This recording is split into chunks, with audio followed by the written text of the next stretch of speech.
د هیواد د اطلاعات او کلتور وزارت ګرځندوی مالی او اداري معین مولوي قدرت الله جمال کندوز ولایت ته د خپل سفر پر مهال د دې ولایت د اطلاعات او کلتور ریاست او ملي رادیو ټلویزیون له مسؤلینو سره کتلي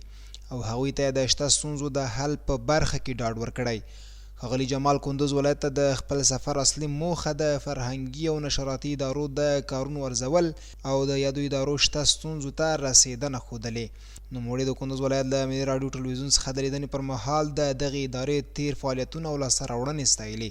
او زیاته کړې ده چې دغې رسنۍ د ټولنې په پرمختګ او د ولس او حکومت ترمنځ د شته اړیکې د لا پیاوړتیا په برخه کې نه ستړې کېدونکې هلې ځلې کړي. هغه همدارنګه د یادې رسنۍ له خبریالانو غوښتي ترڅو د اسلامي شریعت په رڼا کې رسنیز فعالیت ته همداسې دوام ورکړي. له دې سره هم حاله د کندوز ملي راډیو ټلویزیون مشرتابه هم ښاغلي جمال ته د ښه راغلاست ترڅنګ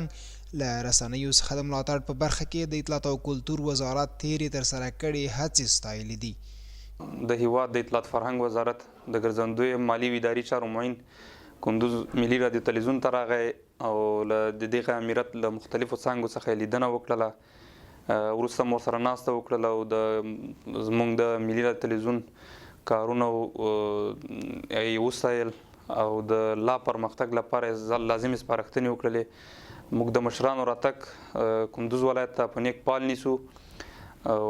د ده راتګ سره به چې د انشاءالله زموږ کارونو کې لا پیاوړتیا راځي، بهبودي به راځي او لا به پرمختګ کوو. د یادونې وړ ده چې د اطلاعات او کلتور وزارت د ګرځندوی مالي او اداري معین کندوز ولایت ته د خپل سفر پر مهال له یو شمېر فرهنګي او نشراتي ادارو څخه د لیدنې سربیره د دغه ولایت له ځینو لرغونو سیمو هم لیدنه کړې او ډاډ ورکړی چې بهرنیو او کورنیو سیلانیانو ته به دغه ولایت کې د اوسېدو ترڅنګ په یو شمېر نورو برخو کې لا ډېرې اسانتیاوې برابرې کړي.